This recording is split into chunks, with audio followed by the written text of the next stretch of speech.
오늘 설교 제목이 예배, 생명 걸고 지킬 만한 가치입니다. 이 제목 하나에 오늘 설교가 다 담겨져 있습니다. 설교 끝났습니다. 주전 170년대 유대인들은 시리아 안티오코스 4세 왕에게 나라를 잃어버리고 온갖 박해에 시달리고 있었습니다. 왕은 시리아의 신을 섬겨야지 성경을 읽거나 예배를 드리거나 안식일을 지켜서는 아니 된다는 것이었습니다. 이 당시 박해상을 보고한 책이 외경 마카베오서입니다. 왕명을 거역하고 성경을 읽고 안식일 신앙을 지키기 위해 광야 동굴로 도망가 살던 일단의 사람들이 있었습니다. 왕의 군대는 이 사실을 알고 저들이 과연 안식일을 지키나 보자 진을 치고 기다리고 있습니다. 이들이 안식일에 모이기만 하면 모조리 잡아 죽이겠다는 것이지요. 뻔히 이 사실을 알고서도 유대인들은 왕명에 굴복하고 안식일 신앙을 더럽히기보다는 깨끗이 죽음의 길을 걸어갔습니다. 당당히 모여 예배하다 온 가족 심지어 가축까지 고스란히 죽음의 길을 갑니다. 이 한날에 죽은 사람이 1000명이 더 되는 날도 있었습니다. 이방인들이 볼 때 유대인들의 안식일에 대한 광신도적 태도는 어리석고도 우습게만 보여졌을 것입니다. 그러나 살아있는 신앙은 곧 생명입니다. 생명의 종교는 이처럼 무슨 확신과 광기가 없이는 지켜낼 수 없다는 사실을 우리는 기억해야 할 것입니다. 구약의 이러한 안식일 신앙은 신약교회의 성수주일 신앙으로 발전되어졌습니다. 교회가 살아있을 때는 언제나 성수주일 신앙이 싱싱하게 살아있었습니다. 그러나 교회가 침체되어질 때에 제일 먼저 병든 것이 성수주일 신앙이었습니다. 우리 기독교에서 생명을 걸고 지켜야 될 가치가 있다면 바로 주일 예배 신앙입니다. 그래서 예배, 생명 걸고 지킬 만한 가치입니다. 우리 믿음의 선진들은 자신이 믿는 진리에 대한 광신적 태도가 없이는 그 신앙을 지킬 수도 천국에 이를 수도 없다는 사실을 잘 알고 있었습니다. 종교개혁자들의 발자취를 살펴보며 결론은 한 가지입니다. 우리가 믿는 성경의 진리, 우리가 드리는 이 예배, 우리가 가진 하나님 중심의 신본주의 신앙이 그저 전해진 것이 아니었구나 하는 것이었습니다. 타락한 중세 천주교의 교황제도, 인본주의 성경 해석, 타협주의 예배로부터 초대교회 신앙을 되찾아 개혁교회를 세우기까지 얼마나 많은 사람들이 죽어갔던가, 얼마나 수많은 사람들이 피를 흘려갔던가, 그 가치가 얼마나 소중한 것인가를 온몸으로 느껴보는 시간이었습니다. 지난 주일까지 창세기 1장의 내용을 8번에 걸쳐서 말씀을 상고했습니다. 드디어 오늘 창세기 2장으로 넘어왔습니다. 분류상으로는 2장의 말씀이지만은 성경 원문으로 보면 창세기 2장 4절 상반절, 이것이 천지가 창조될 때 하늘과 땅의 내력이니라 까지가 창세기 1장입니다. 그리고 2장 4절 하반절부터 하나님이란 단어가 갑자기 여호와 하나님으로 바뀌어지며 여호와 하나님이 땅과 하늘을 만드시던 날에 새로운 설명을 시작하고 있습니다. 창세기 1장에서 무려 30번에 걸쳐서 엘로힘, 하나님이란 단어로 설명하던 저자는 창세기 2장 4절 하반절에 와서 여호와 하나님이라고 말씀하심으로 말미암아 1장에서 말씀하시던 그 하나님의 고유한 이름이 여호와라고 하는 것을 독자들에게 알려줍니다. 창세기 1장 1절부터 2장 4절 상반절까지 이 말씀은 성서신학자들이 말하는 제사장 학파, 소위 성전을 섬기던 사람들이 간직하고 또 좋아하던 말씀입니다. 이 사람들의 강력한 신학이 있습니다. 창조의 완성은 안식과 함께 이루어진다는 것이지요. 이 안식일 예배는 분명한 신적 기원을 가지고 있으며 하나님이 친히 제정하신 하나님의 명령이라는 신학이었습니다. 안식일 없이 창조 사역은 완성되지가 않는다는 것입니다. 안식일 예배는 우리 삶의 목표요, 방향이요, 또한 최고의 가치가 되는 것입니다. 이 안식일 예배를 통하여 우리 하나님의 백성들은 새하늘과 새 땅이 펼쳐질 때에 하나님과 함께 영원히 안식할 것을 사모하게 되는 것입니다. 천국을 보장받게 된다는 겁니다. 하나님이 일곱째 날에 안식하시니라는 이 말씀은 하나님이 일을 많이 하셔서 피곤하기도 하고 졸리기도 해서 정말 쉬셨다는 말이 아닙니다. 성서신학의 용어를 빌리면은 신인 동형론적 표현, 하나님을 의인화해서 표현하다 보니 이런 표현이 된 거죠. 하나님이 친히 만드신 세상과 인간을 보고 너무 기뻐하시며 즐기고 계십니다. 그리고 사람들에게 말씀하십니다. 너도 나와 함께 즐기자구나. 나는 너의 예배를 통하여 이 만드신 세상과 함께 영광받기를 원한다. 나와 함께 놀자. 이를 통해서 내가 너에게 복을 주마. 이렇게 말씀하고 있는 것입니다. 하나님께 친히 만드신 창조를 보시고 마냥 기뻐하시며 심히 좋았다라 말씀하시고 그 기쁨을 당신의 파트너인 인간과 함께 누리기를 원하고 계시는 것입니다. 이 모습은 우리가 이 땅에 살아갈 때 어떤 자세로 살아가야 되느냐 하는 기준, 모델이 되기도 합니다. 우리가 이 세상을 살아가면서 많은 일들을 감당할 때에 내 곁에는 소중한 가족과 교우들, 이 세상에서 함께 동행하는 많은 사람들을 바라보며 참 좋다, 우리 함께 즐기자, 나와 함께 하나님 만든 세상을 누리자라고 말할 수 있어야 한다는 것이지요. 그래서 여기 쉰다라고 하는 나파쉬라고 하는 원문의 말은 삶이 상쾌해진다, 기분 좋게 걸어 숨쉰다라는 뜻입니다. 생기를 그 코에 불어넣으시라고 할 때 여기 생기라는 말에 나파흐, 그랬더니 사람이 뭐가 되었습니까? 리빙 소울, 살아있는 영적인 존재, 생명이 된지라. 여기 생명, 네페쉬라는 이 단어는 모두 나파쉬에서 파생된 단어입니다. 그래서 어떤 학자는 안식일의 축복을 3R로 표현했습니다. 리프렉션, 한 주간의 삶을 돌이켜 반성하는 시간입니다. 리프레시먼트, 삶이 새로워지는 시간입니다. 리크리에이션, 죄를 회개하고 재창조되어지는 시간입니다. 그래서 주일은 부활의 시간이 되는 것입니다. 구약성서 창세기와 기타 모세오경을 통하여 안식일 명령을 직접 받은 사람들은 당시 유대인들입니다. 금요일 저녁 해가 지면은 유대인의 가장은 촛불을 밝힙니다. 2개를 밝히면서 안식일이 시작되었음을 선언합니다. 이 의식을 키두시라고 하는데요, 구별이라는 의미의 카도시에서 나온 말입니다. 첫 번째 촛불은 기억의 촛불입니다. 하나님께서 우리를 위하여 행하신 일들을 기억하는 시간입니다. 두 번째 촛불은 약속의 촛불입니다. 하나님이 명령하신 것을 우리가 잘 기억하고 지키겠습니다. 하나님 앞에 약속하는 촛불이지요. 촛불이 밝혀지면 온 가족이 함께 기쁨의 찬양을 합니다. 이 찬양과 함께 하늘의 천사가 우리 가운데 임한다고 그들은 믿었습니다. 우리가 주일 예배를 드릴 때 성령의 임재를 구하는 것과 같은 의미를 가지고 있습니다. 그리고 서로에게 축복의 말, 의미 있는 좋은 말을 그들에게 전하는 것입니다. 미리 준비한 음식을 나누면서 아버지의 말씀을 듣기도 하고 함께 토의하기도 하고 한 주간에 있었던 일들을 서로 얘기하면서 웃고 떠들기도 합니다. 물론 아침이 밝아오면 회당에 나가 안식일 예배를 드리지요. 이러한 안식일 의식을 통하여 우리 삶이 치료되어지고 하나님을 만난다고 저들은 믿었습니다. 그래서 홀리데이, 휴일은 홀리데이, 거룩한 날입니다. 그저 노는 날이 아니고 하나님과 함께 쉬면서 회복하는 날이라는 뜻이겠죠. 예수님은 안식일에 행할 가장 중요한 일은 공동체를 돌보고 섬기는 것임을 분명히 하셨습니다. 병든 사람, 고통받고 있는 사람, 쓰러져 넘어져 있는 사람들을 가까이 있는 사람들이 찾아가서 치료하고 위로하는 날입니다. 안식일의 궁극적인 목적은 회복에 있습니다.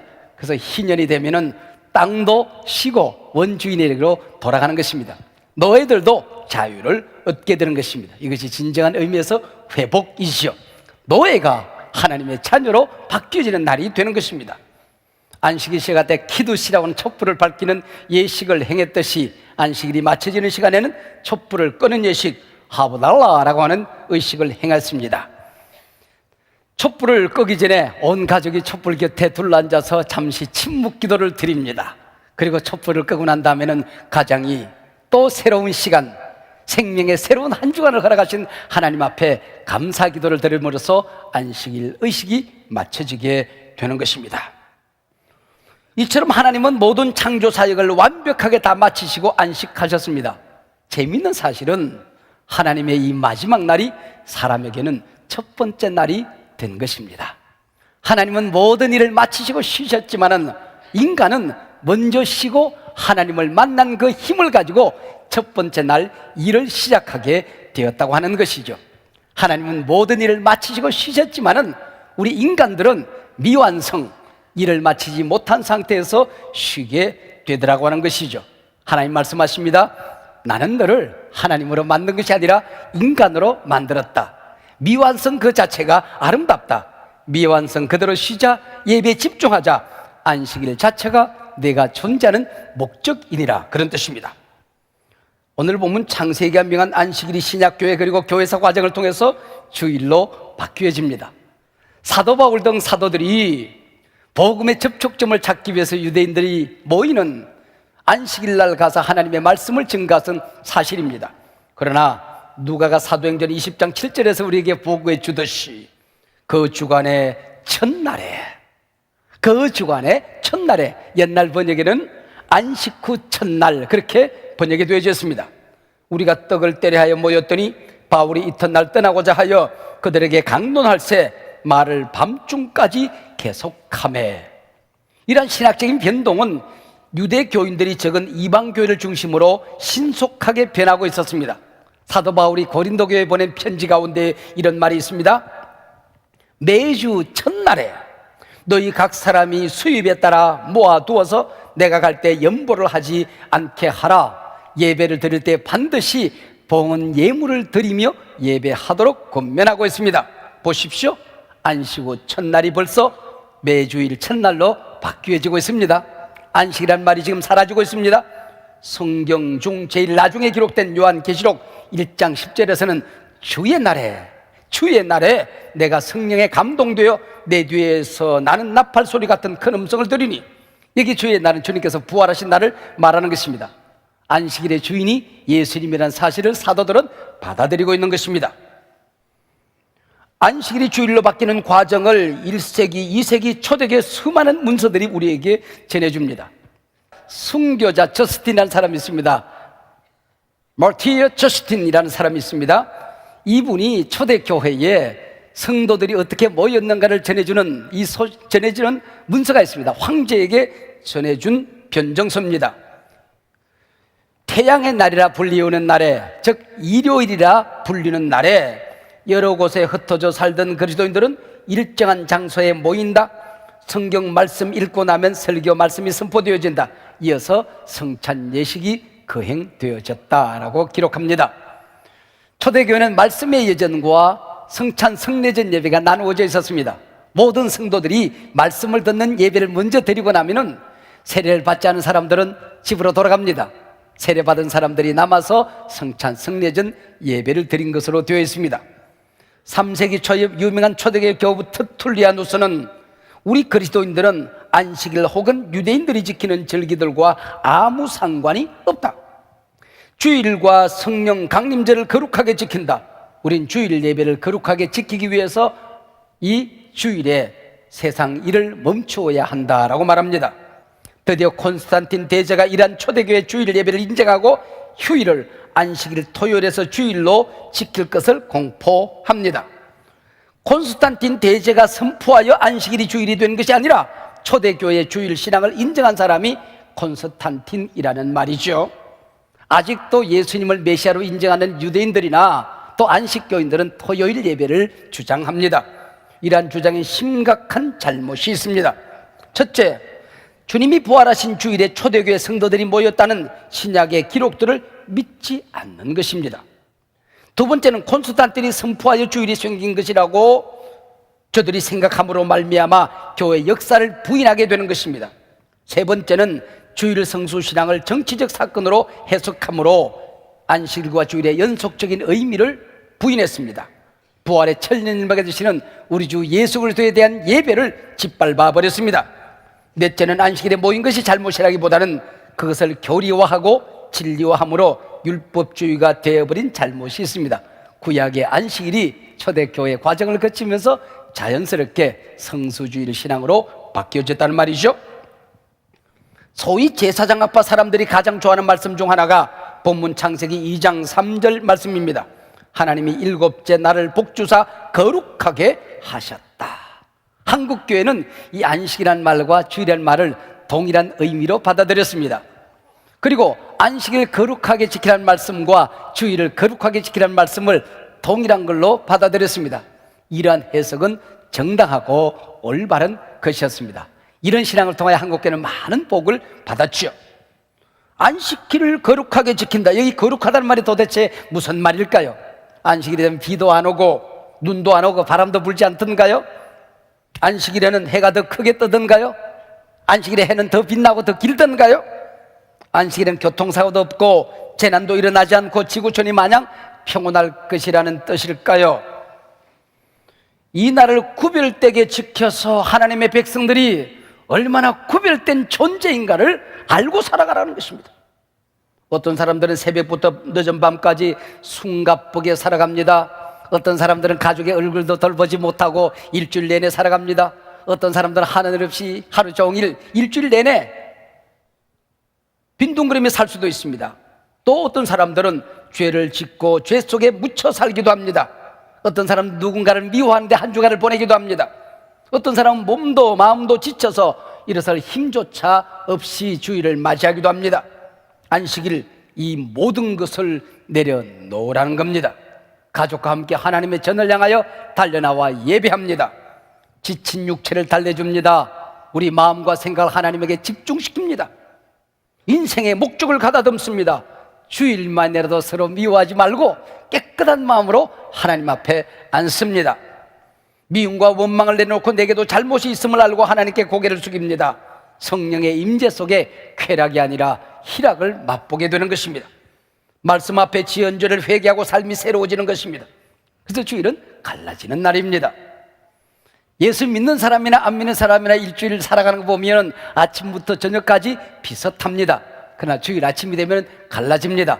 구원받은 사람들은 하나님의 집을 향하여, 구원받지 못한 사람들은 세상을 향하여 천국과 지옥이 갈라지는 것입니다. 그래서 주일은 갈라지는 날입니다. 이것이 거룩입니다. 이것이 구별이라고 하는 것이죠. 성전을 섬기던 제사장학파 사람들이 가장 좋아하는 단어가 바로 거룩이라는 단어입니다. 거룩이라는 단어는 구별되었다라는 뜻입니다. 성전, 거룩한 장소지요. 안식일, 거룩한 날입니다. 성도, 거룩한 백성이죠. 하나님께 드리는 봉헌, 특별히 11조, 성물, 구별된 돈입니다. 이런 거룩의 개념을 지킴으로 나 자신이 구별된 존재임을 하나님 앞에 선언하는 것입니다. 그래서 거룩한 존재들은 하나님께 예배하는 이 시간을 생명 걸고 지켜내는 것입니다. 전쟁이 일어나도 이 예배는 지켜야 하는 것입니다.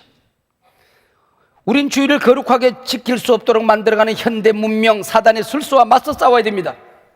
어떤 사람들은 주일만 하나님이 만들었나? 일주일 내내 하나님이 만들었으니 일주일 내내 거룩하다라고 말하는 사람들이 있습니다. 그러나 기억하세요. 모든 날이 중요하다는 얘기는 모든 날이 중요하지 않다는 말과 꼭 같은 말입니다. 주일을 거룩하게 지키고 한 주간 힘써 일하는 것, 이것이 구별 거룩입니다. 이처럼 구별의식 없이 살아가는 사람들을 향한 하나님의 명령이 얼마나 단호한지 보십시오. 출애굽기 31장 14절과 15절의 말씀입니다. 너희는 안식일을 지킬지니 이는 너희에게 거룩한 날이 됨이니라. 그 날을 더럽히는 자는 모두 죽일지며 그 날에 일하는 자는 모두 그 백성 중에서 그 생명이 끊어지리라. 엿새 동안은 일할 것이나 일곱째 날은 큰 안식일이니 여호와께 거룩한 것이라. 안식일에 일하는 자는 누구든지 반드시 죽일지니라. 이 말은 모세오경의 여러 곳에서 반복되고 있습니다. 엿새 동안은 일하고 일곱째 날은 너희를 위한 거룩한 날이니 여호와께 엄숙한 안식일이라. 누구든지 이 날에 일하는 자는 죽일지니 안식일에는 너희의 모든 처소에서 불도 피우지 말지니라. 오늘 주일을 어겼다고 죽입니까? 죽이지 않죠. 무슨 얘기입니까? 성수주일의 신앙이 없으면 이미 죽은 것이라는 것입니다. 네가 받은 구원이 진정한 구원인지, 네가 가진 신앙이 참된 것인지 의심해 보라는 것입니다. 이미 죽은 존재라는 것이죠. 하나님의 백성을 출애굽시킨 목적이 무엇이었습니까? 안식일 예배를 지키기 위해서입니다. 하나님께서 우리를 구원하신 여러 가지 목적이 있지만 첫 번째 목적은 주일 하나님 앞에 예배를 드리도록 하기 위함이었습니다. 천국에 가면 예배하는 큰 기쁨이 있습니다. 천국에는 예배하는 곳입니다. 예배의 복을 모르시는 분은 우리가 천국 갈 때 따라오지 마세요. 여러분, 천국 가도 재미가 없을 것입니다. 여러분, 우리가 천국에 다 갈 때 여러분은 다른 곳에 가 계시면 됩니다. 너는 구별된 존재이니라. 너는 더 이상 노예가 아니라는 것입니다. 사랑하는 여러분, 세상에서 코딱지만한 출세, 성공하고 바쁘다는 핑계로 예배를 소홀히 하고 교회 오기를 게을리하는 젊은이들에게 경고합니다. 여러분, 이 시간 망해가고 있는 것입니다. 여러분이 걸어가는 그 길은 멸망의 길입니다. 아무리 높은 자리에 올라가고 아무리 돈을 많이 벌고 아무리 바빠지더라도 주일 신앙 꼭 지키세요. 생명 걸고 지키세요. 그것이 구원받은 당신의 존재를 지키는 것입니다. 우리 부모님들에게도 권면합니다. 신앙 버리고 출세하겠다는 자식들 잘 지키세요. 하나님 앞에 가서 죽도록 매맞지 않으려면, 나는 너에게 소중한 영혼을, 내 자식을 너에게 맡겼는데 그 자식 어디 두고 너 혼자 천국에 왔느냐, 하나님 앞에 책망받을 수 있다는 사실을 기억해야 합니다. 세상에서 성공보다 100배, 1000배, 억만 배 중요한 것이 자식들에게 그 신앙을 계대하는 것입니다. 이날은 여호와의 안식일이라 소유격이 중요합니다. 주의 날, 로드스데이입니다. 나의 날이 아니라 주님의 날입니다. 용도가 구별되어 있습니다. 내가 무엇을 할까 결정할 수 있는 날이 아닙니다. 이 예배의 날, 예배 외에 다른 스케줄이 있으면 안 됩니다. 이 예배 시간 스케줄판이 비어 있어야 됩니다. 하나님께 예배하고 가족을 만나고 하나님 섬기고 병든 자, 약한 자 돌보고 공동체를 세우는 날입니다. 사랑하는 여러분, 우리가 생명 걸고 붙들고 살아갈 가치는 오직 하나님 한 분뿐입니다. 세상은 없어집니다. 내가 세상을 떠나든지 세상, 내가 가지고 있던 것들이 내 곁을 떠나가고 사라집니다. 풀은 마르고 꽃은 시듭니다. 오직 하나님의 말씀만 영원합니다. 주일에까지 이를 붙들고 사는 노예가 되지 마십시오. 주일은 내가 붙들고 살던 것들을 내려놓고 놓칠 뻔했던 하나님, 삶의 목적과 의미, 그 말씀을 붙드는 날입니다. 우리가 천국 가면 하나님께 드린 시간, 하나님께 드린 물질, 하나님께 드린 은사, 하나님을 섬긴 사역들만 남아있음을 보게 될 것입니다. 주일은 내려놓음을 배우는 시간입니다. 이것도 하고 저것도 할 수 있는 시간이 없습니다. 하나님의 영광만 붙들고 살아도 힘든 시대 한복판에 우리는 서 있습니다. 하나님 붙들고 사십시다. 하나님 말씀 붙들고 사십시다. 자신을 거룩하게 지켜내기 위해서 주님 앞에 서는 날까지 우리 함께 몸부림을 하십시다. 하나님이 기뻐하는 것 꽉 붙들고 하나님이 기뻐하지 않는 것 깨끗이 내려놓고 사십시다. 여러분, 예수 잘 믿고 천당 가야 하지 않겠습니까? 아멘. 할렐루야.